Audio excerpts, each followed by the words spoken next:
Hello दोस्तों, कैसे हैं हम सभी। होप सो आप सभी अच्छे होंगे। दोस्तों, सबसे पहले तो आप सभी को नमस्कार, आदाब, सत श्री अकाल एंड वेलकम करता हूं आप सभी का फ्यूचर सर पे रिगेट्स नॉलेज वाइडर।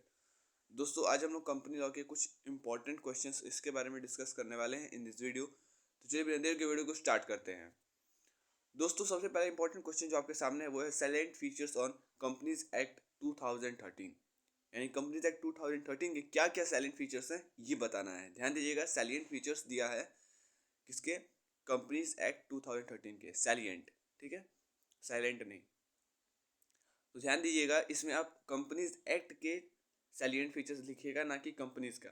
पहला है class action suit for shareholders. Companies act जो है इसने एक नया कॉन्सेप्ट इंट्रोड्यूस किया क्लास एक्शन सूट का, with a view of making, जिसमें किसका व्यू क्या था, बनाना शेयर होल्डर्स और अदर स्टेक होल्डर्स को अधिक इन्फॉर्म्ड बनाना और नॉलेजेबल बनाना अपने अधिकारों के संबंध में। यानी कि जो शेयर होल्डर्स हैं, जो आपके स्टेक होल्डर्स हैं, उनको उनके राइट्स के बारे में जागरूक करना, इन्फॉर्म करना, ये उद्देश्य था। यानी कि class action suit for shareholders. दूसरा, more power for shareholders. Companies act 2013 जो है शेयर होल्डर्स से अप्रूवल के लिए, या फिर जो कंपनीज एक्ट 2013 है, ये प्रोवाइड करता है for approval from share holders on various significant transaction. यानी कि अलग अलग सिग्निफिकेंट ट्रांजेक्शन पे शेयर होल्डर्स से क्या लेता है, अप्रूवल लेता है।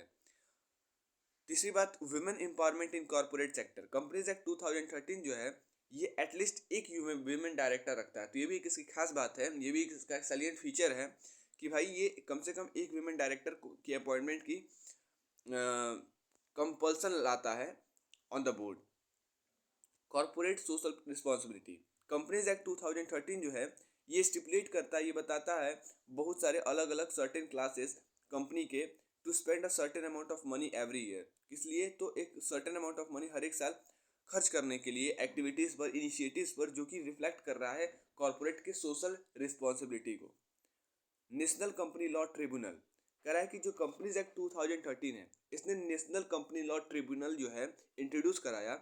एंड नेशनल कंपनी लॉ जो है, and the national company law appellate tribunal to replace the company law board.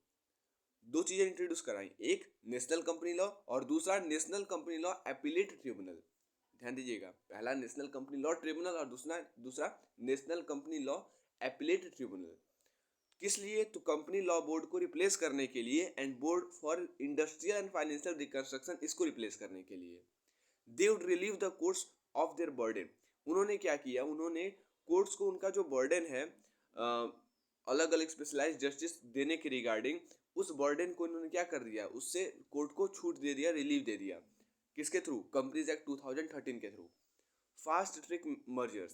Companies act 2013 जो है ये एक फास्ट ट्रैक प्रपोज करता है एंड सिंप्लीफाइड प्रोसीजर देता है मर्जर्स के लिए, अमलगमेशंस के लिए of certain class of company, जैसे कि होल्डिंग हुआ, सब्सिडरी हुआ और स्मॉल कंपनीज हुए, after obtaining approval of Indian government, Indian government से अप्रूवल लेने के बाद।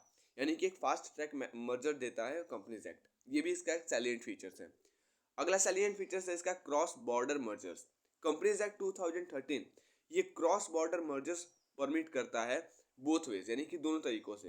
A foreign company merging with an Indian company, एक फॉरेन कंपनी जो कि मर्ज कर रहा है भारतीय कंपनी के साथ, और उसके अलावा मतलब कि वाइस वर्सा, एक भारतीय कंपनी मर्ज कर रहा है फॉरेन कंपनी के साथ, but with prior permission of RBI. लेकिन उससे पहले उन्हें क्या लेना पड़ेगा, आरबीआई से परमिशन लेना पड़ेगा दोनों केसेस में। तो क्रॉस बॉर्डर मर्जर्स।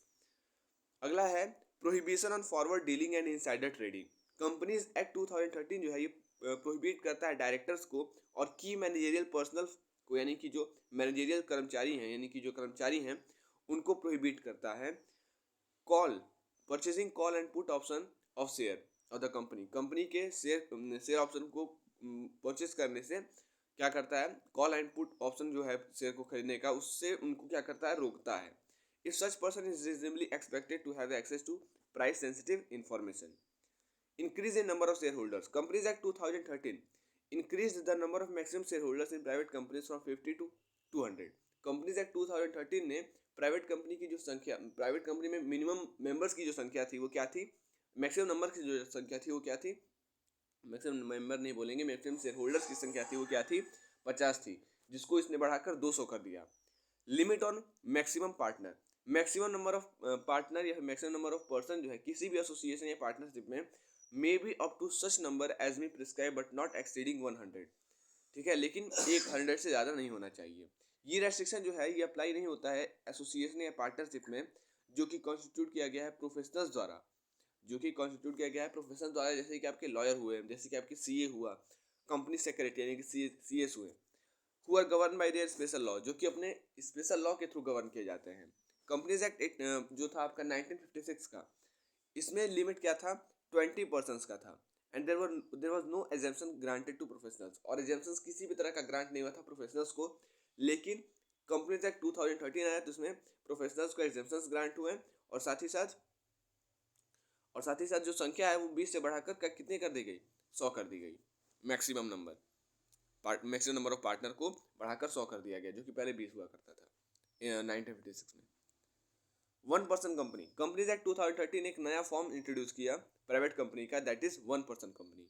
इट में ओनली हैव वन डायरेक्टर, यहाँ पे या तो केवल एक डायरेक्टर हो सकता है या तो एक शेयर होल्डर हो सकता है। इट में have only one director and one share holder, मतलब एक डायरेक्टर रहेगा और एक शेयर होल्डर रहेगा। एक्चुअल में तो रहते 2 लोग हैं, लेकिन 1 पर्सन इसलिए कहा जाता है कि दोनों एक ही आदमी रहेगा। ठीक है, कंपनीज एक्ट 1956 जो है इसमें minimum 2 share holders, companies act 1956 जो है रिक्वायर करता था पहले केवल मिनिमम कम से कम 2 शेयर होल्डर्स और 2 डायरेक्टर प्राइवेट कंपनी के केस में। ठीक है, तो ऐसा इसमें नहीं हुआ। एक नया फॉर्म इंट्रोड्यूस कराया 2013 ने, जिसमें कि minimum number of director, maximum या मिनिमम नंबर ऑफ डायरेक्टर 1 थे और मैक्सिमम और minimum number of share holder भी 1 था। Entrenchment in article of association, companies act 2013 जो है ये इंट्रेंचमेंट प्रोवाइड करता है, मतलब कि एक एक्स्ट्रा लीगल सेफगार्ड प्रोवाइड करता है आर्टिकल ऑफ एसोसिएशन का। इलेक्ट्रॉनिक मोड, कंपनीज एक्ट 2013 जो है ये ई गवर्नेंस देता है अलग अलग कंपनी के प्रोसेस के लिए, जैसे कि मेंटेनेंस हुआ, जैसे कि इंस्पेक्शन हुआ डॉक्यूमेंट्स का इलेक्ट्रॉनिक फॉर्म में। अब जो आपके बुक्स ऑफ अकाउंट उसको इलेक्ट्रॉनिक फॉर्म में रखने का एक विकल्प देता है, साथ ही साथ फाइनेंशियल स्टेटमेंट्स को इलेक्ट्रॉनिक फॉर्म में रखने का विकल्प देता है। Financial statement to be placed on the company's website, मतलब कंपनी की वेबसाइट पर फाइनेंशियल स्टेटमेंट को प्लेस करने का भी क्या देता है, एक ऑप्शन देता है। तो इलेक्ट्रॉनिक मोड है। Indian resident as a director, हर एक कंपनी शैल हैव एटलीस्ट, हर एक कंपनी में कम से कम एक डायरेक्टर होना चाहिए जो कि स्टेड इन इंडिया, जो कि भारत में रहा हो, total period not less than 182, मतलब कि 182 से कम दिन के लिए नहीं, in the previous calendar year. वही आपका जो इनकम टैक्स का था रेजिडेंट होना जरूरी है। Independent director, the companies act 2013 जो है ये प्रोवाइड करता है सारे लिस्टेड कंपनीज को कि कम से कम उनका 1/3 of board as independent director, कि 1/3 जो हो बोर्ड का वो क्या हो, इंडिपेंडेंट डायरेक्टर हो। और such other class or classes of public company as may be prescribed by central government shall also be required to appoint independent director। और ऐसे जो पब्लिक कंपनी की क्लासेस हैं उन्हें क्या करना पड़ेगा, उन्हें क्या करना होगा, प्रिस्क्राइब बाय सेंट्रल गवर्नमेंट कि उन्हें इंडिपेंडेंट डायरेक्टर्स को क्या करना है, अपॉइंट करना है। ये किसके लिए था, रिक्वायर्ड पब्लिक कंपनी के लिए। No independent director shall hold, कोई भी इंडिपेंडेंट डायरेक्टर जो है वो ऑफिस होल्ड नहीं कर सकता है 2 लगातार टर्म ऑफ 5 ईयर्स से, मतलब कि लगातार 10 ईयर तक आप डायरेक्टर नहीं बन सकते हो, इंडिपेंडेंट डायरेक्टर नहीं बन सकते हो। ठीक है, लगातार 2 कॉन्जिक्यूटिव टर्म्स के लिए, मोर देन मतलब 2 लगातार 10 साल तक तो बन सकते हो, लेकिन अब देखो लगातार 5 मतलब 15 साल तक, 11 साल तक, सॉरी क्या बोल रहा हूँ, 2 कॉन्जिक्यूटिव टर्म्स ऑफ 5 ईयर्स, यानी कि 2 कॉन्जिक्यूटिव टर्म्स ऑफ 5 ईयर्स मतलब लगातार 5 फिर 5, अब अगला जो है 5 वो नहीं चलेगा, बस 5 5 यानी कि 10, उसके लगातार 10 साल तक आप नहीं रह सकते हो डायरेक्टर कंपनी के। ठीक है, इसलिए लिखा है 2 consecutive terms of 5 years. Serving notice of board meeting, companies act 2013 require करता है कि कम से कम 7 दिन पहले नोटिस दिया जाए, बोर्ड मीटिंग होने से 7 दिन पहले आप नोटिस दीजिए। द नोटिस में भी सेंड बाई इलेक्ट्रॉनिक मीन्स, आप इलेक्ट्रॉनिक मीन्स में दे दो हर एक डायरेक्टर को उनके एड्रेस पर जो कि उन्होंने रजिस्टर करवाया कंपनी के साथ। ठीक है, तो ये कुछ आपके क्या थे, सैलिएंट फीचर्स थे। तो वैसे तो सैलिएंट फीचर्स उसके 21-22 हैं, लेकिन ये आप याद रखोगे कम से कम, आई थिंक कितने हैं, आई थिंक आपके कितने हैं, 13 14 15 16 है। State the clauses of memorandum of association and explain the procedure for change of its object clause. ये भी एक इंपॉर्टेंट क्वेश्चन है, कह रहा है कि मेमोरेंडम ऑफ एसोसिएशन के क्लॉजेज को बताइए स्टेट कीजिए। ध्यान दीजिएगा, एक्सप्लेन नहीं कहा है, स्टेट कहा है, तो स्टेट मतलब बस नाम बताना है, और एक्सप्लेन कीजिए प्रोसीजर उसके ऑब्जेक्ट क्लॉज को चेंज करने का। तो मेमोरेंडम ऑफ एसोसिएशन में नेम क्लॉज आता है, रजिस्टर्ड ऑफिस क्लॉज आता है, ऑब्जेक्ट क्लॉज यानी कि ऑब्जेक्टिव क्लॉज आता है, ऑब्जेक्ट क्लॉज आता है और ऑब्जेक्टिव क्लॉज आता है, ऑब्जेक्ट्स क्लॉज आता है, लाइबिलिटी क्लॉज आता है, कैपिटल क्लॉज आता है और एसोसिएशन क्लॉज आता है। ठीक है, एक दो तीन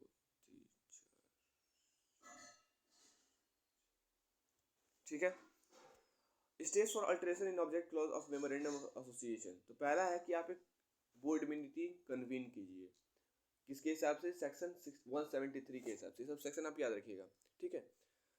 and SS1 issue notice of board meeting to all directors of the company. Company के सारे डायरेक्टर्स को एक नोटिस इशू कीजिए बोर्ड मीटिंग का, कम से कम 7 दिन पहले, बोर्ड मीटिंग के 7 दिन पहले।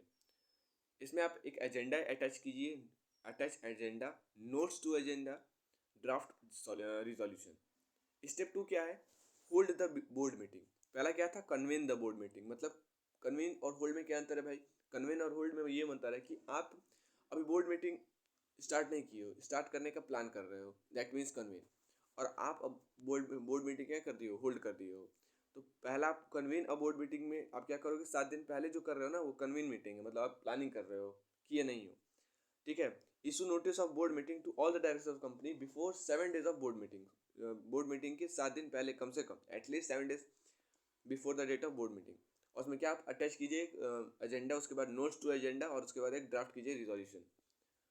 फिर आपका स्टेप सेकंड क्या है, बोर्ड मीटिंग होल्ड कीजिए। मतलब एक propose new objects of the company, company के न्यू ऑब्जेक्ट्स, मतलब कि उनके न्यू न्यू जो पर्पज है उनको प्रपोज कीजिए। Pass board resolution after selection of object. Object जब सेलेक्ट करो तो उसके बाद एक रिजोल्यूशन पास करो। Get approval to change in object clause. Approval पाओ ऑब्जेक्ट क्लॉज में चेंज लाने का। And recommending the proposal for members consideration by way of special resolution, special resolution के थ्रू। फिक्स करो डेट, टाइम और venue general meeting का, और authorising director का, एंड ऑथराइजिंग अ डायरेक्टर और एनी अदर पर्सन, और ऑथराइज करो एक डायरेक्टर या किसी पर्सन को कि वो नोटिस भेजे for same to the members, मतलब कि मेंबर्स को। तीसरा स्टेप है notice of general meeting issue करो। ये सेक्शन 101 के हिसाब से है। इससे पहले जो पढ़े थे स्टेप 1 वो सेक्शन 173 SS1 का था, as per the section 173 SS1। और ये जो था स्टेप 2, इसमें कोई सेक्शन नहीं था, होल्ड द बोर्ड मीटिंग। तीसरा था issue notice of general meeting, तो इसमें था सेक्शन 101। तो नोटिस ऑफ EGM सेल, मतलब कि जो आपका EGM है, इसका जो नोटिस है उसे आपको देना पड़ेगा एटलीस्ट 22, मतलब कि जो EGM का जो नोटिस है, इलेक्ट्रॉनिक जनरल मीटिंग का जो है नोटिस, आपको कम से कम 21 दिन पहले देना पड़ेगा एक्चुअल डेट ऑफ EGM से। इलेक्ट्रॉनिक जो आपका जनरल मीटिंग है can be called on shorter notice, इसे आप शॉर्टर नोटिस पे भी बुला सकते हो, with consent of at least majority number, लेकिन कंसेंट अधिकतर लोगों का इस पर होना चाहिए। And 95% of such part of paid up capital, share capital, और 95% उस पेड अप कैपिटल के हिस्से पर कंपनी के, गिविंग अ राइट, जो कि राइट देता हो टू सच अ मीटिंग, जैसे कि सारे डायरेक्टर्स को, मेंबर्स को और ऑडिटर्स ऑफ द कंपनी को। ठीक है। स्टेप 4 क्या है, होल्ड द जनरल मीटिंग। देखिए यहाँ पे बोर्ड मीटिंग था, स्टेप सेकंड। थर्ड था issue a notice of general meeting, यहाँ पे हम बोर्ड मीटिंग की बात कर रहे थे। स्टेप 1 स्टेप 2 बोर्ड मीटिंग का बात है, स्टेप 3 और स्टेप 4 ये जनरल मीटिंग की बात है। तो issue a notice of general meeting, तो जनरल मीटिंग का नोटिस 21 दिन पहले आप कम से कम मतलब क्या करोगे, इशू करोगे at least 20 days before the actual date of EGM। ठीक है, इलेक्ट्रॉनिक जनरल मीटिंग। स्टेप 4 क्या है, जनरल मीटिंग अब होल्ड करना। कोरम चेक करोगे, उसके बाद चेक करोगे कि क्या ऑडिटर प्रेजेंट है कि नहीं है, and then leave of absence is granted और नॉट। और फिर क्या लीव ऑफ एब्सेंस ग्रांट किया जाएगा कि नहीं किया जाएगा एज पर सेक्शन 146। और उसके बाद pass special resolution, special resolution pass करो सेक्शन 114 सब सेक्शन 2। और उसके बाद approval of alteration in MOA में जो तुम मेमोरेंडम ऑफ एसोसिएशन, क्योंकि भाई मेमोरेंडम ऑफ एसोसिएशन का ये सब पार्ट है, तो इसके अल्टरेशन में ला रहे हो ना, क्योंकि ऑब्जेक्ट क्लॉज में चेंज ला रहे हो, तो अप्रूवल पाओ उस चीज़ का। फिर filing and fees, filing form number MGT 14, filing of resolution and agreement to the registrar under section 117 with registrar along with requisite filling within 30 days of passing the special resolution। Special resolution पास करने के 30 दिन के अंदर अंदर आपको ये fill करना है अलॉन्ग विथ गिवन डॉक्यूमेंट्स, कुछ गिवन डॉक्यूमेंट्स के साथ। किसको जमा करना है इसे, हमें रजिस्ट्रार को। अटैचमेंट्स क्या क्या रहेंगे, एक सर्टिफाइड ट्रू कॉपी रहेगा स्पेशल रिजोल्यूशन का, किसके साथ, एक्सप्लेनेटरी स्टेटमेंट के साथ। जैसे कि copy of notice of meeting जो कि आप ने भेजा है मेंबर्स को, उसके बाद एक printed copy memorandum of association का, मेमोरेंडम और आर्टिकल ऑफ एसोसिएशन का, एक कॉपी अटेंडेंस सीट का, जनरल मीटिंग में कौन कौन लोग आए थे इसका एक कॉपी, और एक शॉर्टर नोटिस कंसेंट अगर आपने कुछ लिया है, शॉर्टर नोटिस कंसेंट। स्टेप 6 क्या है, फॉलो अप। रजिस्ट्रार उसके बाद क्या करेगा, उसके अकॉर्डिंग अल्ट्रेशन को रजिस्टर करेगा और एक सर्टिफिकेट इशू करेगा जो कि कंक्लूसिव एविडेंस होगा कि सारे रिक्वायरमेंट्स उस अल्टरेशन के रिगार्डिंग कंपाइल्ड हो गए हैं कंपनी के द्वारा। The alteration shall be complete and effective only on the issue of certificate bye registrar. ये अल्टरेशन तभी कंप्लीट होगा, इफेक्टिव होगा जब रजिस्ट्रार द्वारा इशू ऑफ सर्टिफिकेट, मतलब जब सर्टिफिकेट का इशू होगा, ठीक है। Incorporate the alteration in every copy of memorandum, और उसके बाद इनकॉर्पोरेट कीजिए अल्टरेशन हर एक मेमोरेंडम के कॉपी में। What is mean by untrue statement, कितने बार इसका नाम मिस स्टेटमेंट के भी नाम से आ जाता है, तो ये भी एक इंपॉर्टेंट क्वेश्चन है रिगार्डिंग योर कंपनी लॉ। एक प्रोस्पेक्टस ऐसा डॉक्यूमेंट होता है जो कि कंटेन करता है इंफॉर्मेशन जो कि पब्लिक यूज कर सकता है कंपनी के सिक्योरिटी को खरीदने के लिए। If it contains any inaccuracy, अगर इसमें कुछ भी इनएक्यूरेसी आता है तो उसका एक मेजर रेमिफिकेशन आएगा। Any statement in the prospectus, कोई भी स्टेटमेंट प्रोस्पेक्टस में जो कि इरोनियस होता है या मिसलीडिंग होता है, ये मिस स्टेटमेंट कहलाता है प्रोस्पेक्टस में। एक misrepresentation defined as the inclusion और ओमिशन ऑफ फैक्ट, फैक्ट को हटा देना या उस गलत फैक्ट को इंक्लूड करना, is likely to mislead the public, ये क्या करता है, लोगों को मिसलीड करता है, भटकाता है। The prospectus shall be regarded as prospectus, prospectus का मतलब है कि ऐसा प्रोस्पेक्टस मतलब कि जिसमें कि क्या हो, इरोनियस स्टेटमेंट हो, if a relevant matter has been omitted from the prospectus and such omission is likely to mislead the public, मतलब कि कोई ऐसा स्टेटमेंट जो कि ओमिटेड हो ही ना उसके अंदर, और उसका ना होना ही लोगों को क्या कर देता हो, मिसलीड कर देता हो, तो ऐसे प्रोस्पेक्टस जो होते हैं वो मिस स्टेटमेंट कहलाते हैं या मिस अनट्रू स्टेटमेंट कहलाते हैं।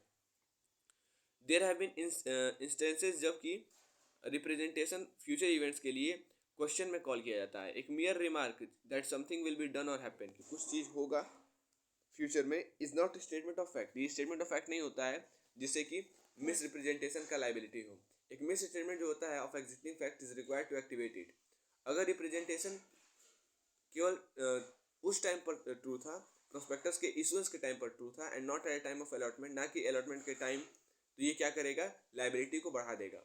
A statement in prospectus about the person who would be director is a significant statement, और अगर ये गलत होता है तो वो पर्सन जो कि इसका प्राइम फेसी है, उसने जिसे सब्सक्राइब किया है, उसके प्राइम फेसी के आधार पर वो अपना सब्सक्रिप्शन क्या करेगा, कैंसिल करेगा।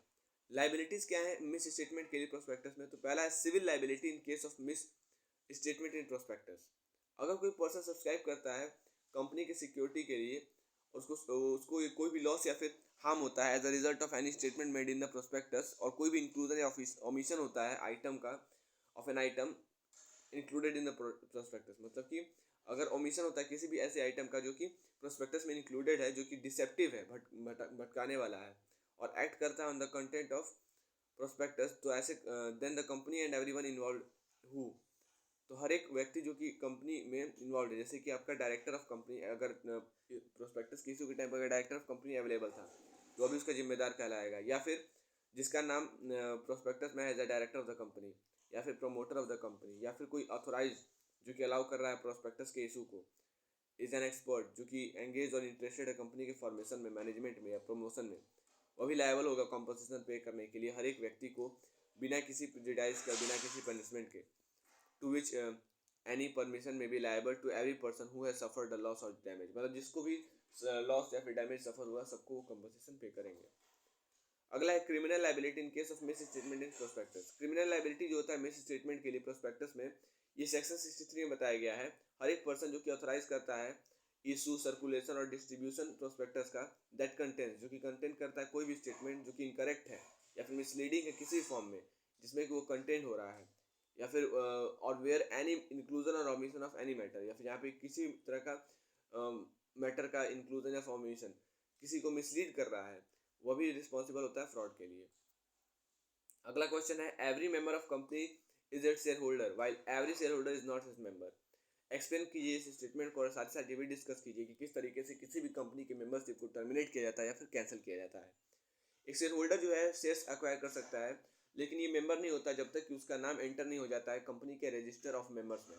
ये डेफिनेशन रिलीज किया गया था 244 सेक्शन में, जहाँ की शेयर होल्डर को भी मेंबर माना जाता था। कंपनीज लिमिटेड बाय शेयर्स, यहाँ पे शेयर होल्डर्स और मेंबर्स ये सिनोनिमस होते हैं। कंपनी जहाँ लिमिटेड बाय शेयर होता है वहाँ पे मेंबर कहो चाहे शेयर होल्डर कहो, बात देखी है। However they do not have the same meaning in every situation, लेकिन हर एक सिचुएशन में इनका मतलब सेम नहीं होता है। वाइल सारे शेयर होल्डर जो होते हैं वो कंसिडर किए जाते हैं कंपनी के मेंबर, लेकिन मेंबर हमेशा शेयर होल्डर्स नहीं होते हैं।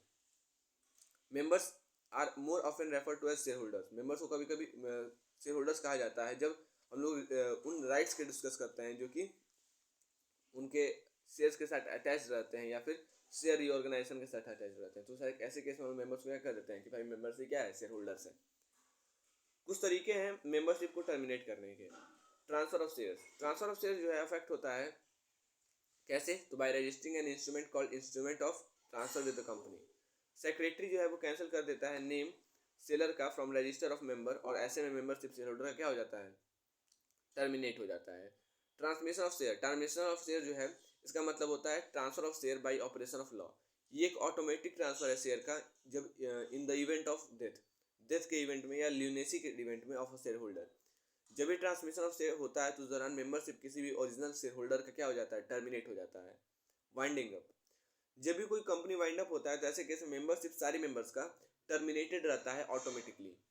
फॉरफीचर ऑफ शेयर, जब भी कोई कंपनी फॉरफीट करता है शेयर नॉन पेमेंट पर ऑफ कॉल्स ऑन शेयर्स, तो ऐसे केस में शेयर होल्डर जो है वो के शेयर्स फॉरफिट हो जाते हैं और उसका जो मेंबरशिप वो सीज हो जाता है। सरेंडर ऑफ शेयर, जब कंपनी एक्सेप्ट करता है surrender of partly paid shares if permitted by it's articles, ऐसे केस में भी मेंबरशिप क्या होगा, शेयर होल्डर का टर्मिनेट हो जाएगा। रिडम्पशन ऑफ प्रेफरेंस शेयर, जब भी रिडीमेबल प्रेफरेंस शेयर रिडीम होता है, जब भी रिडीमेबल प्रेफरेंस शेयर को रिपे किया जाता है शेयर होल्डर को कंपनी द्वारा टर्म्स ऑफ इशू के हिसाब से, तो ऐसे केस में मेंबरशिप क्या होता है, खत्म हो जाता है। तो जब भी प्रेफरेंस शेयर का रिडम्पशन होता है ऐसे केस में टर्मिनेट हो जाता है। जब भी right of lien as a shares, जब भी कोई शेयर होल्डर के पास कुछ ऑब्लिगेशन होता है कंपनी के टुवर्ड्स, उसे हम लोग क्या कहते हैं, लीन ऑन शेयर्स कहते हैं बाय द कंपनी। इसका मतलब कि शेयर होल्डर जो है अपना शेयर्स बेच नहीं सकता है जब तक कि वो ड्यूज जो है क्लियर नहीं कर लेता, अनटाइल दे क्लियर देयर ड्यूज, अपने ड्यूज जब तक क्लियर नहीं कर लेता है या फिर ऑब्लिगेशंस अगर कोई है तो उसको क्लियर नहीं कर देता है।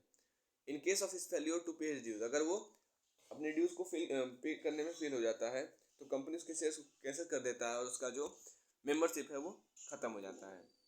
अब कह रहा है what is legal position of directors of company, company के डायरेक्टर से क्या लीगल पोजीशन है और कौन डिस्क्वालीफाई होता है डायरेक्टर ऑफ कंपनी के फॉर्म में।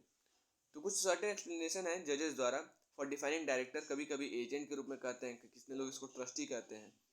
ये वो व्यक्ति होता है जो कि ड्यूली अपॉइंट किया जाता है कंपनी द्वारा डायरेक्ट कराने के लिए और मैनेज कराने के लिए कंपनी के मामलों को। जितने भी एक्सप्रेशन जो कि डायरेक्टर्स को रेफर होता है, जैसे कि एजेंट कहते हैं, कितने लोग ट्रस्टी कहते हैं, ये एग्जॉस्टिव नहीं है उसके पावर से और उसके रिस्पॉन्सिबिलिटी से। ये देखा गया in the case of Ramchand and sons sugars limited private limited के केस में,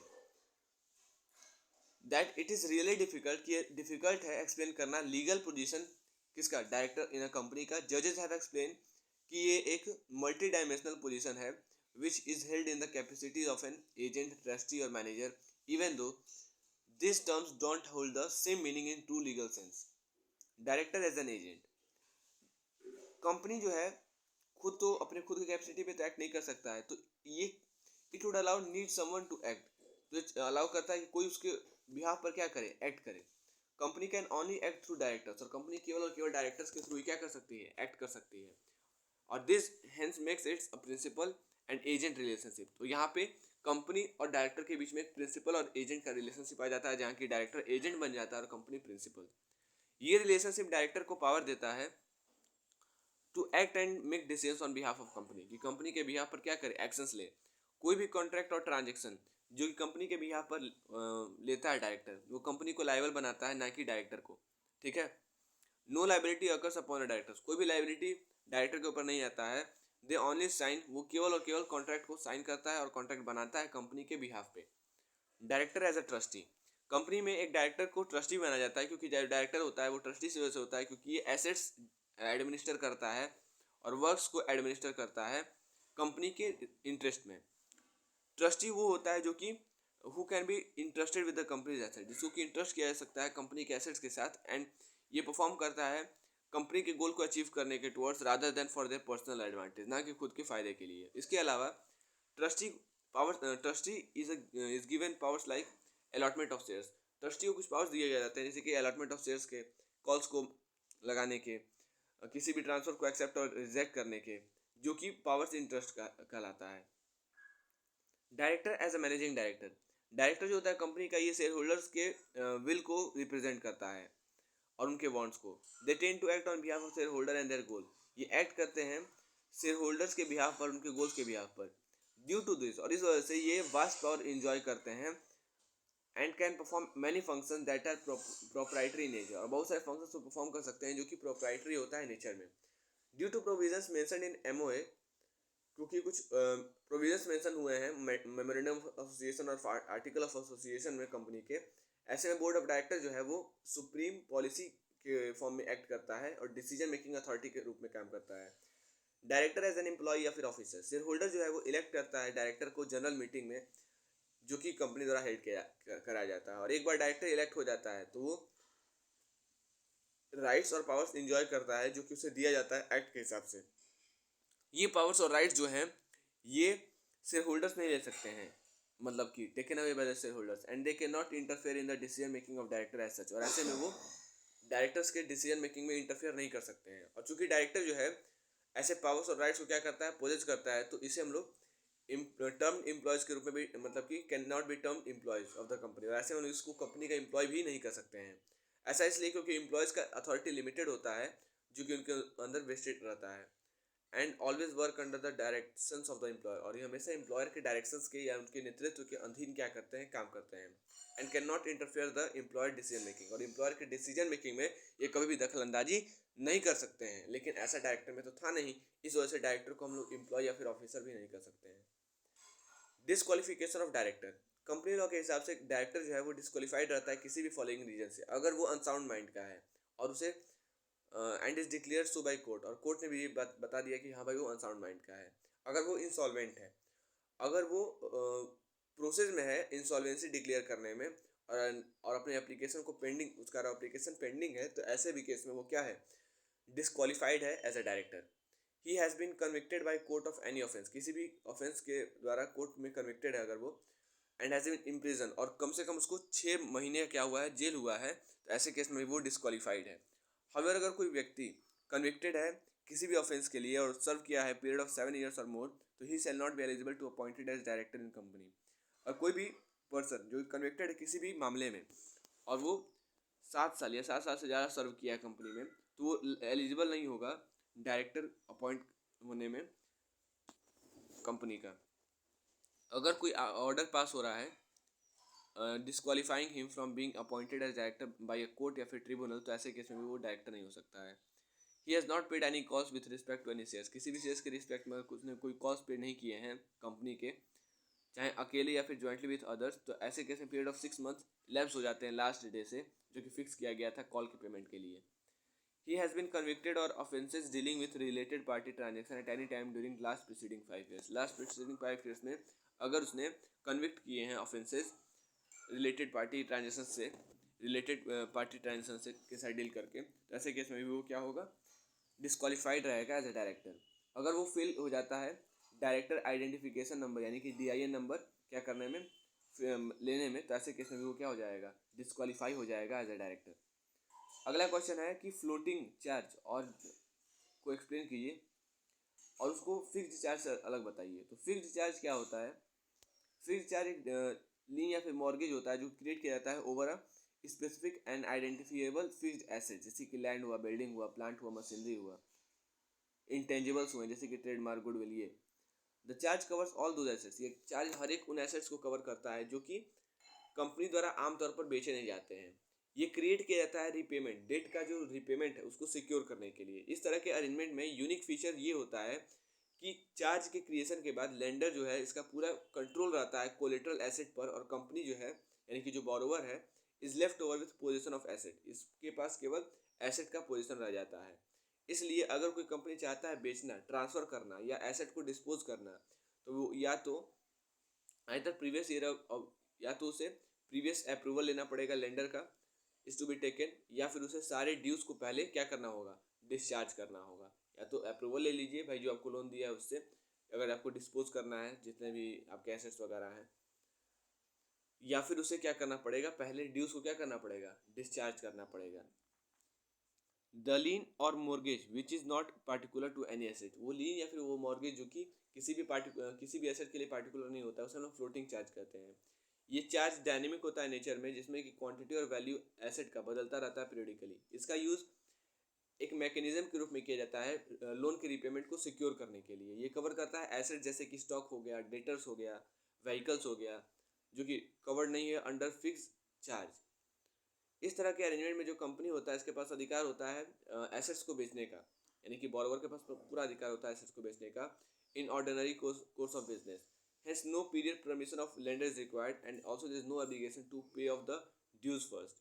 और ऐसा भी नहीं होता है कि आप पहले ड्यू क्या कर दो, पहले ही अब पे कर दो, भाई बेच देना, उसके बाद जो पैसा आएगा उससे उसका ड्यू पे कर देना। The conversion of floating charge into fix charge is known as crystallisation. ध्यान दीजिएगा, जब भी फ्लोटिंग चार्ज को फिक्स चार्ज में कन्वर्ट किया जाता है उसे क्रिस्टलाइजेशन कहा जाता है।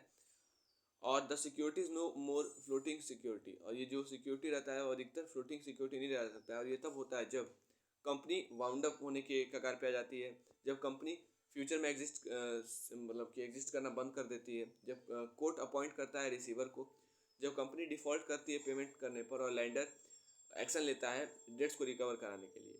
अब बात करते हैं इन दोनों के बीच के डिफरेंस के बारे में। तो फिक्स्ड चार्ज जो है ये किसी स्पेसिफिक एसेट्स पर क्रिएट किया जाता है, हो सकता है ये स्पेसिफिक एसेट मूवेबल हो या फिर इमूवेबल हो, जबकि फ्लोटिंग चार्ज इंटायर क्लास या फिर एसेट्स पर मतलब कि क्रिएट किया जाता है।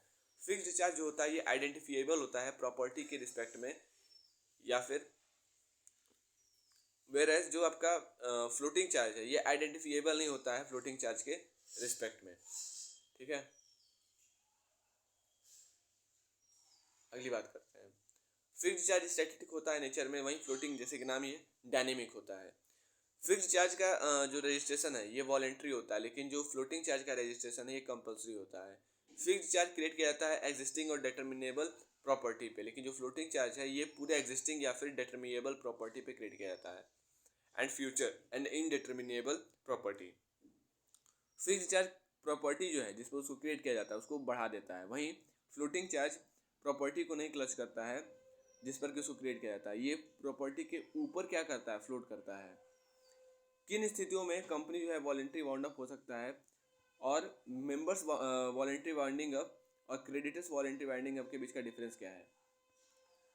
जब पीरियड फिक्स होता है कंपनी के ड्यूरेशन के लिए बाय आर्टिकल्स एक्सपायर कर जाता है, on the occurrence of which article provide that company is to be dissolved and company general meeting has passed a resolution requiring a company to be wound up voluntary। तो कहा जब भी कोई period fix रहता है company के duration के लिए आर्टिकल्स के हिसाब से और वो एक्सपायर कर जाता है, या फिर कोई भी इवेंट हो जाता है on the occurrence of which the part जिसपे कि जिसके होने से आर्टिकल प्रोवाइड दैट कंपनी को डिजॉल्व हो जाना है, तो ऐसे केस में कंपनी जनरल मीटिंग में एक रिजोल्यूशन पास करता है जिसके लिए कंपनी को वॉलेंटरीली क्या होता है, वाउंड अप हो जाता है। अगर कंपनी रिजॉल्व हो जाता है स्पेशल रिजोल्यूशन से, तो कंपनी को वॉलेंट्री क्या हो जाता है, वॉलेंटरली यानी कि स्वेच्छा से वाउंड अप हो जाता है, that the company would be wound up voluntarily. कह रहा है कि अगर कंपनी रिजॉल्व होता है एक्स्ट्रा ऑर्डिनरी रिजोल्यूशन से to the effect that it can not be reason by reason, मतलब किसी भी रीजन की वजह से नहीं, of its liability continue its business and that is advisable to wound up, और यही एडवाइजेबल होता है वाइंड अप होने में। अब बात करते हैं मेंबर्स वॉलेंट्री वाइंडिंग अप और क्रेडिटर्स वॉलेंट्री वाइंडिंग अप। पहला डिफरेंस है कि डायरेक्टर्स जो होते हैं मेंबर्स वॉलेंट्री वाइंडिंग अप के केस में डायरेक्टर तय करता है बिजनेस को क्लोज और टर्मिनेट करने का, ना कि in spite of the fact, इस फैक्ट के बावजूद कि कंपनी क्या है, सॉल्वेंट है। क्रेडिटर्स वॉलेंट्री वाइंडिंग अप जो बताता है ये इंसॉल्वेंट कंपनी इंसॉल्वेंट है और लिक्विडेटर अपॉइंट किया गया है क्रेडिटर के द्वारा। दूसरा डिफरेंस है कि member of company to appoint liquidator, की कंपनी के मेंबर्स को क्या करना पड़ेगा, लिक्विडेटर अपॉइंट करना पड़ेगा, लेकिन creditors voluntary winding up case में creditors meeting to convene at time and place agreed upon by majority attendance to decide on appointment of letter, मतलब कि कंपनी के मेंबर्स ही डायरेक्टर का लिक्विडेटर को अपॉइंट कर देता है in the case of members voluntary winding up, लेकिन creditors voluntary winding up case में जो मेजॉरिटी अटेंडेंस होते हैं वो तय करते हैं कि कौन लिक्विडेटर अपॉइंट होगा, कौन committee appointment of committee of inspection. Written declaration of solvency to be prepared and executed at board directors meeting. Written declaration solvency का प्रिपेयर करना होगा, एग्जीक्यूट करना होगा बोर्ड ऑफ डायरेक्टर्स की मीटिंग पर मेंबर्स वॉलेंट्री वाइंडिंग अप के case में। Declaration of solvency to be lodged with the SSN. Given written notice by the post to all creditors. और creditors voluntary winding up case में सारे creditors को एक notice दिया जाएगा, रिटेन नोटिस, क्रेडिटर्स मीटिंग के लिए कम से कम 7 दिन पहले मीटिंग के। एंड वाइंडिंग अप नोटिस से to be advertise in a widely circulated newspaper in Malaysia in both national language and English. Liquidator takes over all the assets of the company. Company के सारे assets को ले लेता है and proceed करता है winding up को। वहीं creditors voluntary winding up case में लिक्विडेटर जो है सारे अफेयर्स को ले लेता है कंपनी के और वाइंडिंग अप के साथ प्रोसीड करता है। ठीक है, takes over all the affairs of the company and proceed with the winding up.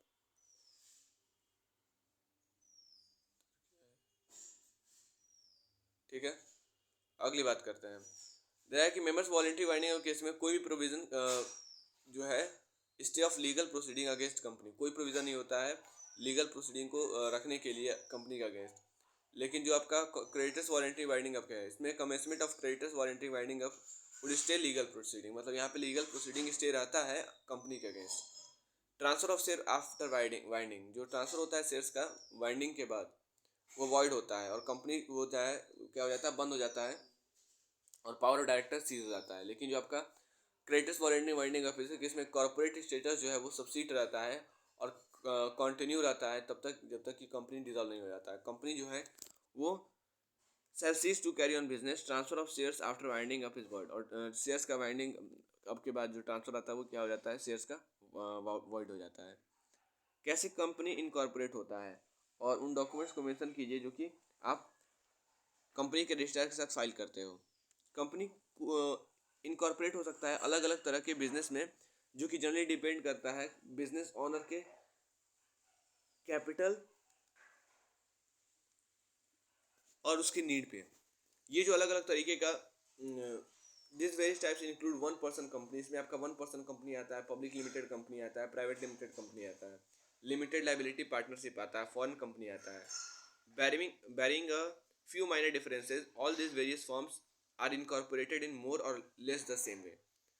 Section 33 के हिसाब से ऑफ कंपनीज एक्ट 2013 रजिस्ट्रेशन जो होता है कंपनी का ये ऑब्टेन किया जाता है एप्लीकेशन फाइल करके रजिस्ट्रार ऑफ कंपनी के साथ। Other than the application following documents भी सबमिट होते हैं। इसमें आपका मेमोरेंडम ऑफ एसोसिएशन आता है, आर्टिकल ऑफ एसोसिएशन आता है और जो डॉक्यूमेंट का प्रिपरेशन होता है उसे हम लोग मेमोरेंडम ऑफ एसोसिएशन करते हैं और ये पहला स्टेप होता है कंपनी के फॉर्मेशन में। ये डॉक्यूमेंट कंटेन करता है कॉन्स्टिट्यूशन ऑफ कंपनी। सेक्शन 12 और 13 के हिसाब से कंपनी एक्ट जो है इसमें डॉक्यूमेंट को 5 क्लॉजेज में बांटा गया है। पहला जो है आपका नेम क्लॉज है। पहला क्लॉज मेमोरेंडम का ये बताता है name of the proposed company. Section 20 के हिसाब से कंपनीज एक्ट 2013 में जो नेम होता है वो अनडिजायरेबल नहीं होना चाहिए। जनरली जो नेम होता है वो अनडिजायरेबल ही माना जाता है से टू बी, जब भी इसको मतलब कि अधिकतर केस में क्या होता है कि दूसरे कंपनी से मिलता जुलता होता है। The name should not mislead as a nature of business carried on by the company. अगर कंपनी लिमिटेड लाइबिलिटी के साथ है तो लास्ट वर्ड जो होता है नेम का वो क्या होना चाहिए, लिमिटेड होना चाहिए। अगर प्राइवेट कंपनी है तो प्राइवेट लिमिटेड होना चाहिए। Registered office clause, second clause memorandum का क्या बताता है, the state in which the registered office of company shall be situated, कि किस स्टेट में रजिस्टर्ड ऑफिस जो है कंपनी का सिचुएट किया जाएगा। इनकॉर्पोरेशन के बाद एग्जैक्ट एड्रेस रजिस्टर्ड ऑफिस का क्या होता है, भेजा जाता है रजिस्ट्रार को। ऑब्जेक्ट्स क्लॉज, अगर जो थर्ड क्लॉज है मेमोरेंडम ऑफ स्टेट्स मेमोरेंडम का वो क्या बताता है, प्रपोज्ड कंपनी का क्या उद्देश्य है। कंपनी कैरी ऑन करता है बिजनेस को अदर लोगों के पैसे के साथ और इसलिए इन्वेस्टर जो है उनको भी इंफॉर्मेशन होना चाहिए कि क्या ऑब्जेक्ट है, क्या उद्देश्य है जिसमें कि उनका मनी यूज़ किया जाएगा।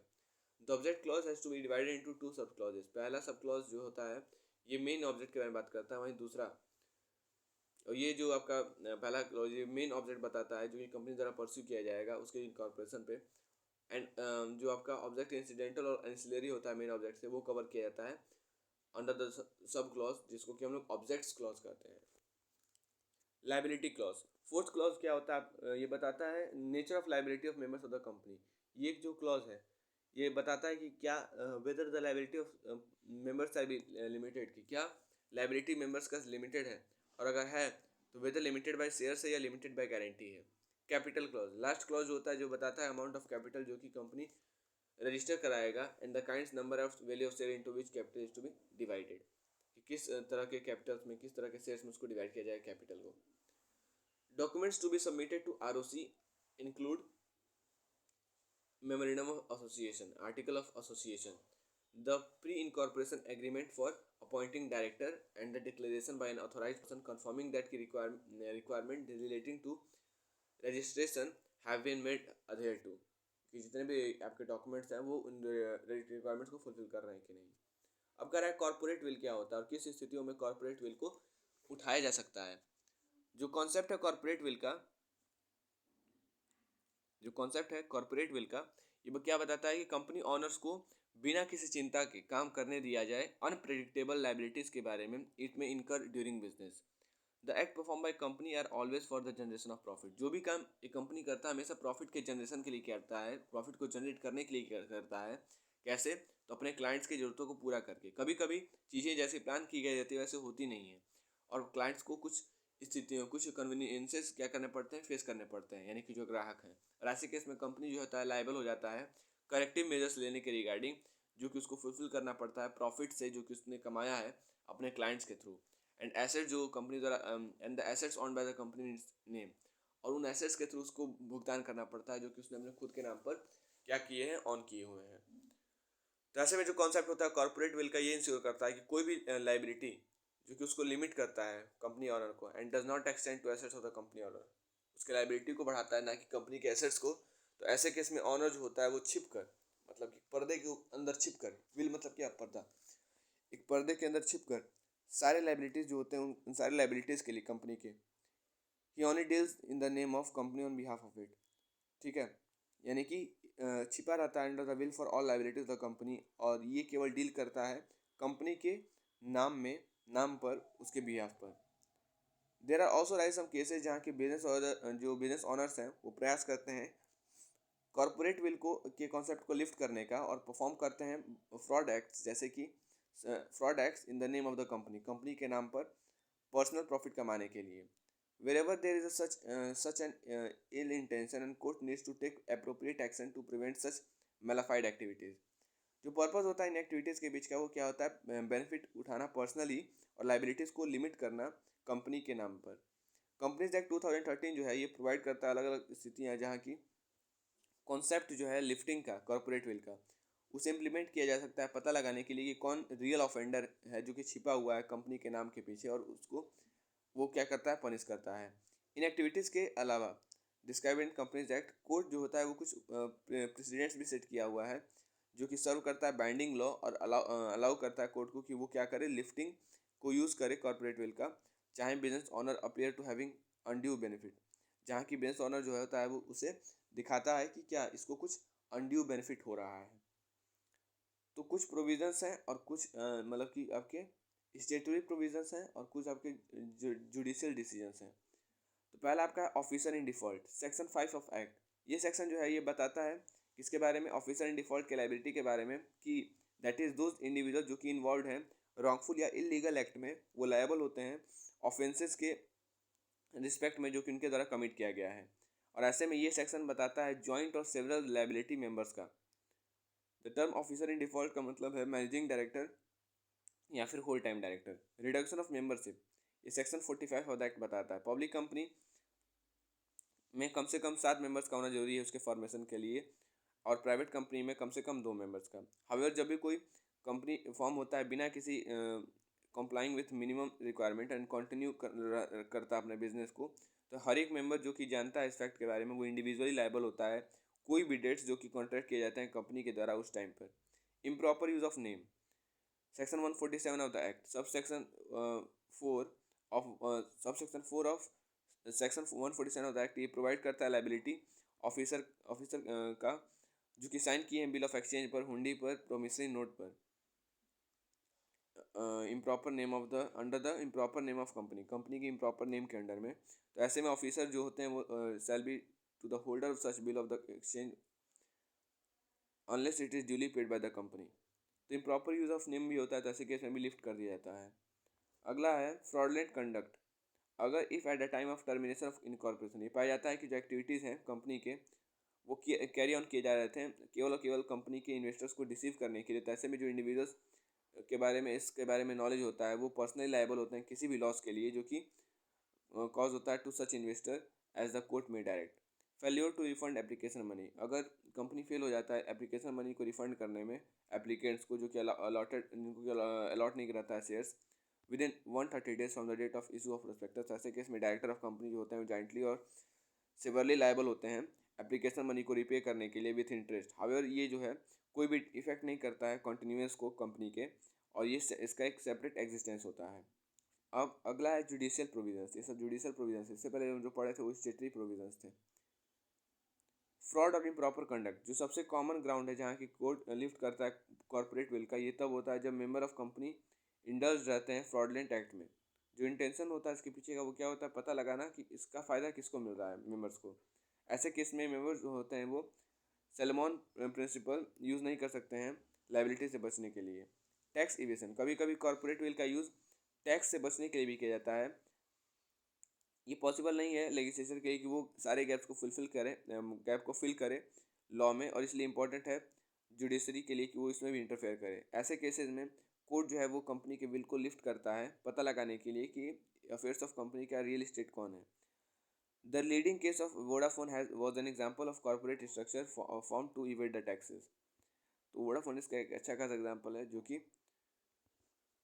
टैक्सेस से बचने का एक बार प्रयास कर रहा था, तो उस दौरान भी जुडिशरी आया और जो विल था उसको कॉर्पोरेट विल था उसको लिफ्ट कर दिया। कंपनी एज एन एजेंट, हर एक केस में जहाँ की कंपनी एक्ट करता है एजेंट का काम करता है अपने शेयर होल्डर्स के लिए, तो ऐसे केस में भी जो होता है प्रिंसिपल ऑफ विशियरस विकेरस लाइबिलिटी अप्लाई होता है, और ऐसे में शेयर होल्डर जो होता है रिस्पॉन्सिबल होता है कंपनी के एक्ट के लिए। ऐसे केस में कोर्ट जो होता है वो पहले फैक्ट ऑफ केसेस देखता है कि क्या कंपनी एक्ट कर रहा है एज एन एजेंट फॉर इस मेंबर और नॉट, और this can be inferred either from agreement कि where it has been expressly mentioned और can be implied from circumstances of each case. Explain different types of companies, और procedure बताइए public company का private company में conversion का। तो type of companies based on numbers, private company, one person company और आपका public company. तो incorporate private limited company कम से कम 2 और ज़्यादा से ज़्यादा 200, ठीक है, इनकॉर्पोरेशन के टाइम पर। आप चाहें तो members of private limited company बढ़ा भी सकते हो इनके इसकी इनकॉर्पोरेशन से पहले। वन पर्सन कंपनी, एक ओपीसी या फिर एक वन पर्सन कंपनी जो होता है वो एक सब टाइप होता है प्राइवेट कंपनी का इंडिया में। हाउएवर ये एक टेलर मेड होता है फॉर वन मैन, एक व्यक्ति के लिए टेलर मेड होता है process that is a sole business owner. तो वन पर्सन कंपनी जो होता है ये one person company registration process जो होता है वो काफ़ी सिंपल होता है अदर टाइप्स ऑफ कंपनीज के कंपैरिजन में। जैसे कि नेम ही सजेस्ट कर रहा है क्या यहाँ पे केवल एक ही मेंबर होता है ओपीसी में एट ऑल टाइम, सारे टाइम में।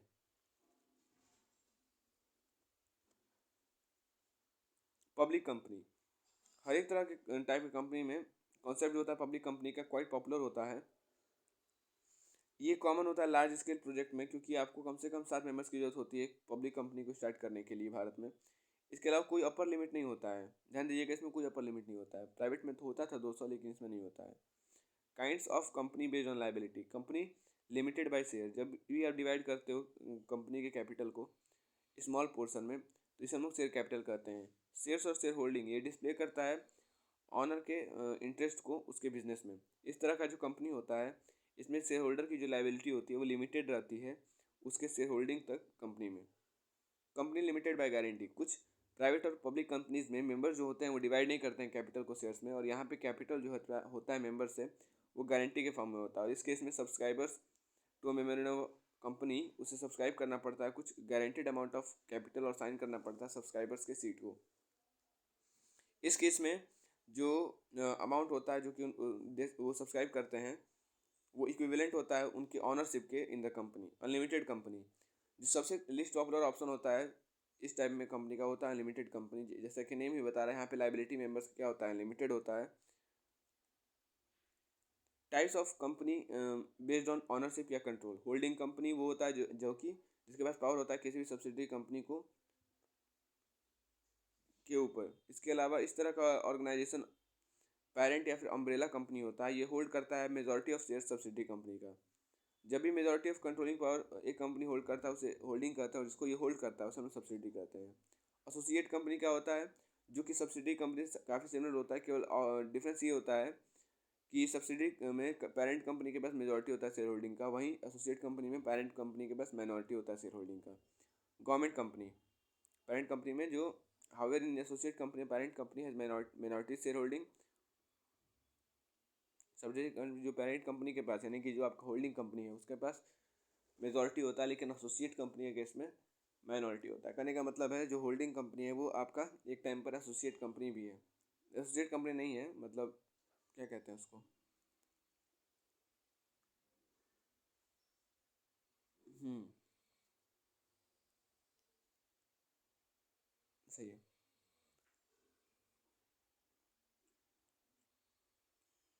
गवर्नमेंट कंपनी, कुछ टाइप्स में कंपनी के in the company law on by government, ये एप्लीकेबल हो सकता है किसी भी सेंट्रल या फिर स्टेट गवर्नमेंट अथॉरिटी में। हाउएवर जो यहाँ पे कैच ये है कि गवर्नमेंट बॉडी से होल्डिंग कम से कम 51% होना चाहिए ऑर्गेनाइजेशन में शेयर्स का, शेयर होल्डिंग का। स्टेटरी कॉर्पोरेशन एक स्टेटरी बॉडी होता है, ये गवर्निंग बॉडी होता है जो कि फॉर्म होता है रेलिवेंट लेजिस्लेशन के बाद। सिमिलरली एक स्टेटरी कॉर्पोरेशन का मतलब होता है गवर्नमेंट ऑर्गेनाइजेशन जो कि फॉर्म हो रहा है after an act is pass for purpose. For example LIC। Types based on listing, listed company, unlisted company.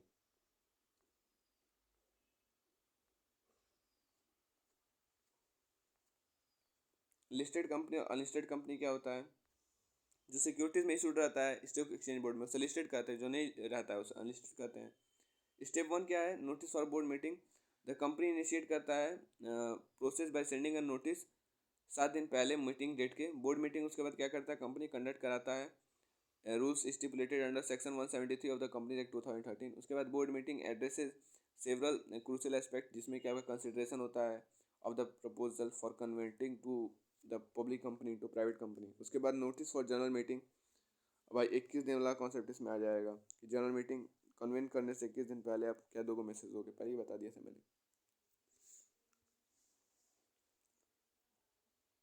ठीक है। Approval is achieve through the passage of special resolution. उसके बाद जनरल मीटिंग हेल्ड करोगे during which approval जो होता है वो मिलता है पब्लिक कंपनी को प्राइवेट कंपनी में कन्वर्ट करने के लिए। कंसेंट जो होता है alteration in MO and AOS secure through the passage passage passes of special resolution। compliance with quorum requirements is verified। Auditor presence जो होता है कंफर्म होता है सेक्शन 146 के हिसाब से कंपनी एक्ट 2013। स्टेप 5 क्या होता है, फाइलिंग फॉर्म MGT 14। 30 दिन के अंदर अंदर of passing the special resolution company को फॉर्म करना पड़ता है MGT फाइल करता है MGT 14। फॉर्म जो होता है वो अकम्पेंड होता है सेवरल डॉक्यूमेंट से, जिसमें कि आपका सर्टिफाइड कॉपी आता है एल्टर्ड मेमोरेंडम ऑफ एसोसिएशन का, एल्टर्ड आर्टिकल ऑफ एसोसिएशन का, और notice of general meeting along with explanatory statement certified copy pass special resolution का। स्टेप 6 क्या है, application to regional director. Regional director को क्या दीजिए, एप्लीकेशन दीजिए। 60 दिन के अंदर अंदर passing resolution the company side submit an application to the regional director using a e form RD1। Application must include copy of MOA and AOA with proposed alteration or minutes of general meeting, board resolution authorizing the conversion, list of creditors and debenture holders। उसके बाद submission of creditor and debenture holder list, तो submission कर दीजिए debenture और आपका creditor का जो list है वो। हु इज़ प्रमोटर, उनका राइट बताना है, ड्यूटी बताना है और लाइबिलिटी बताना है। तो प्रमोटर जो होता है कंपनी का वो इंडिविजुअल या ग्रुप ऑफ पीपल होते हैं जो कि एक साथ आते हैं with the objective of setting up an enterprise. Promoter जो होता है एक इंडिविजुअल भी हो सकता है, कंपनी भी हो सकता है, या फिर association of artificial legal entity भी हो सकता है। Promoter essential to companies establishment, company के इस्टेब्लिशमेंट के लिए इंपॉर्टेंट होते हैं हर एक बिगनिंग से, मतलब कि बिगनिंग से एकदम। प्रमोटर बनने के लिए ये जरूरी नहीं है कि आप फाउंडर हो बिजनेस के। They carry out the procedures need to set up the business. Promoter however company का ऑनर नहीं होता है, प्रमोटर असिस्ट करता है बिजनेस को फाउंड और मैनेज करने में, लेकिन शेयर होल्डर्स जो होते हैं वो ट्रू ऑनर्स होते हैं। प्रमोटर जो होता है कंपनी का ये क्या कर सकता है, कंपनी को मोल्ड कर सकता है, और इसलिए ये building blocks, hence it's building blocks. Companies act के हिसाब से प्रमोटर जो होता है कंपनी का, ये मैन या फिर वुमेन हो सकता है जिसका नेम है as a such in prospectus of company, company के प्रोस्पेक्टस में एनुअल रिटर्न के केस में जिसका नाम रखा गया है वो। एक इंडिविजुअल जिसका कंट्रोल रहता है इंटरप्राइज के मामलों पे। एक मैन या वीमेन जो कि एडवाइज या डायरेक्ट करता है या कमांड करता है बोर्ड ऑफ डायरेक्टर इंटरप्राइज का। जो प्रमोटर होता है कंपनी का, ये बाउंडेड रहता है सर्टेन ड्यूटीज और लाइबिलिटी से towards company given as follows. Promoter must disclose, इससे हर एक मटेरियल फैक्ट्स को डिस्क्लोज करना होगा in association with the formation of the company. Promoter company law के हिसाब से कोई भी सीक्रेट प्रॉफिट नहीं बनाना चाहिए कंपनी के कॉस्ट पे, being promoted by him. With respect to company, promoter जो होता है इसे कंपनी को क्या देना चाहिए, बेनिफिट देना चाहिए सारे नेगोशिएशंस का, कॉन्ट्रैक्ट्स का जो कि इंटर किया गया उनके द्वारा, as soon as he starts work for the formation of the propose company. Promoter must exercise due diligence and care, इसे मिसयूज़ नहीं करना चाहिए एक्सटेंसिव पावर्स को जो कि उसके अंदर वेस्ट किए जा रहे हैं। ये प्रेटिनेंट है कि जो प्रमोटर है कंसिडर करे कंपनी के इंटरेस्ट को उसके पर्सनल इंटरेस्ट से पहले, in case any conflict arises between company and his interest. Company act 2013 के हिसाब से प्रमोटर कुछ सर्टेन राइट्स होते हैं। तो पहला है राइट ऑफ इंडेमनिटी। अगर मल्टीपल प्रमोटर्स इन्वॉल्व है बिजनेस में तो उनमें से एक के पास अधिकार होता है कंपनसेशन को डिमांड करने का और डैमेज को डिमांड करने का, मतलब कंपनसेशन और डैमेजेस जो कि उसे हुए हैं from others in event of contract breach. ये सिग्निफिकेंट है, याद रखना कि जितने भी प्रमोटर्स हैं ये इक्वली और इंडिविजुअली रिस्पॉन्सिबल होते हैं कंपनी के मामलों के लिए। It is one of the many rights of a promoter. Right to receive legal expenditure, promoter के पास लीगली ये क्या रहता है, इंटाइटल रहता है रीइम्बर्समेंट के लिए किसी भी एक्सपेंसेस के, ठीक है। Then cost include things like registration में जो कॉस्ट आए, इस सब के कॉस्ट आए, तो उसका जो कॉस्ट है वो फुलफिल करना पड़ेगा कंपनी को जो कि खर्च किया गया है प्रमोटर द्वारा। राइट टू कंपनसेशन, प्रमोटर जो होता है वो एलिजिबल होता है कंपनसेशन कलेक्ट करने के लिए कंपनी से अगर वो होल्ड करता है managerial position. However contract of this nature, इस तरह का जो कॉन्ट्रैक्ट होता है इसे प्रेजेंट होना चाहिए जो कि स्टेट करता है ऊपर के फैक्ट को, तो कंपनसेशन लेने का पूरा अधिकार उसके पास होता है, ठीक है। तो right to receive legal expenditure हो गया, राइट टू कंपनसेशन हो गया और राइट ऑफ इंडेमनिटी हो गया। सो ये आपके इंपॉर्टेंट क्वेश्चंस थे ऑफ कंपनी लॉ। इनको अगर आप रिवाइज करके जाते हो तो मेरे हिसाब से अकॉर्डिंग टू मी, और एक और इम्पॉर्टेंट क्वेश्चन आप याद कर लीजिएगा कि ओपीसी क्या होता है और इसका पब्लिक कंपनी में कैसे इसको कन्वर्ट किया जाता है, ठीक है, यानी कि conversion of private company into public company, ये याद रखिएगा, ठीक है। What is an OPC and conversion of OPC into public company, ठीक है। सो ये आपके कुछ क्वेश्चंस हैं रिगार्डिंग योर सेमेस्टर एग्जामिनेशन जो कि बहुत ज़्यादा इंपॉर्टेंट होते हैं और regarding company law. So hope सारी बातें आप समझ में आ गई regarding this video. This are the important questions of company law. Till then stay tune with future sir regrets knowledge wider, and तब तक के लिए आप सभी को फ्यूचर टीम की तरफ से धन्यवाद, and please like share and subscribe for more.